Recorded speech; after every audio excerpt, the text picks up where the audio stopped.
بسم اللہ الرحمن الرحیم۔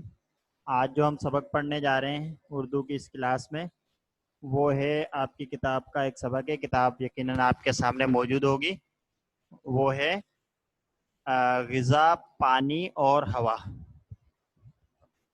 ٹھیک ہے بیٹا، اس سبق کے سب سے پہلے ہم ریڈنگ کریں گے، بلند خوانی کریں گے، مطالعہ کریں گے، اور اس کے بعد پھر اس کے جو سوالات ہیں وہ ہم آخر میں دیکھیں گے۔ ٹھیک ہے بیٹا،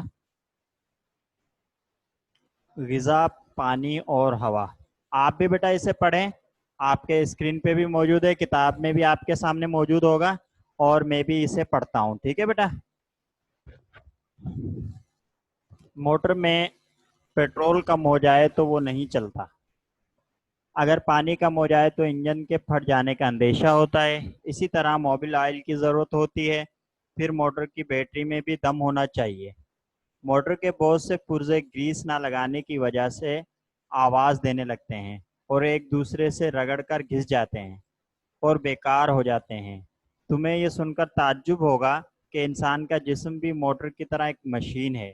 اگر اسے غذا، پانی اور ہوا نہ ملے تو وہ کام کرنا چھوڑ دے۔ اگر ان میں سے کسی ایک چیز کی کمی ہو جائے تو انسان سست اور بیمار پڑ جاتا ہے۔ اگر موٹر کے انجن میں گرمی پیدا نہ ہو تو موٹر ہرگز نہ چلے۔ اسی طرح ہمارے جسم کو بھی گرمی کی ضرورت ہوتی ہے۔ اگر ہمارے جسم میں گرمی نہ ہو تو جسم کام نہ کرے۔ ہم غذا کھا کر یہ گرمی حاصل کرتے ہیں، یہی گرمی ہمارے جسم کو چست اور توانا رکھتی ہے۔ ہمارے جسم میں ٹوٹ پھوٹ بھی ہوتی رہتی ہے، چنانچہ غذا ٹوٹ پھوٹ کی مرمت بھی کرتی ہے اور جسم کو بڑھاتی اور پھیلاتی بھی ہے۔ جن بچوں کو مناسب اور اچھی غذا ملتی ہے وہ بہت جلد بڑھ جاتے ہیں، اور ایسے بچوں کے مقابلے میں جنہیں اچھی غذا نہیں ملتی زیادہ تندرست اور قد میں بڑے اور زیادہ وزنی ہوتے ہیں۔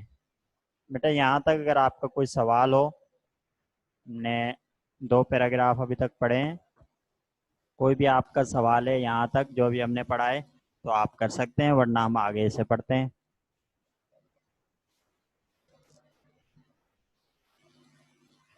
چلیں آگے پڑھتے ہیں بیٹا۔ غذائیں تو بہت